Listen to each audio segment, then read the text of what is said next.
Λοιπόν, γεια σας παιδιά. Εδώ ο Άλεξ είμαι.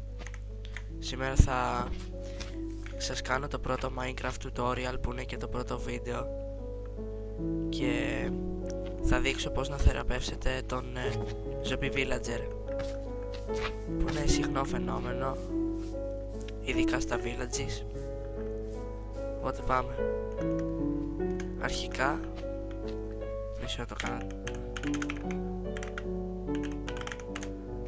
Times at night.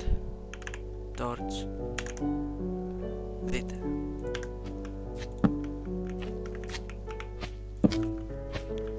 Εδώ είναι ένας villager. Zombie.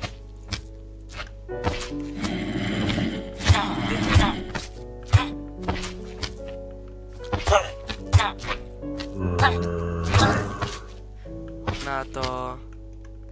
έγινε zombie villager. Εσύ. Τώρα δείτε πόσο θεραπεύουμε. Πετάμε ένα potion of weakness και του δίνουμε golden apple.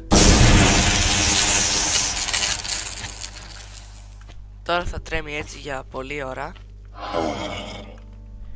και πρέπει να περιμένετε να γίνει κανονικός villager. Αυτό θα πάρει λίγα λεπτά, οπότε θα το κόψω στο βίντεο. Οπότε περιμένετε. Λοιπόν παιδιά, από ό,τι είδατε, νάτος, έγινε επιτέλους κανονικός villager. Αυτό ήταν το tutorial. Ελπίζω να σας άρεσε και να σας φάνηκε χρήσιμο.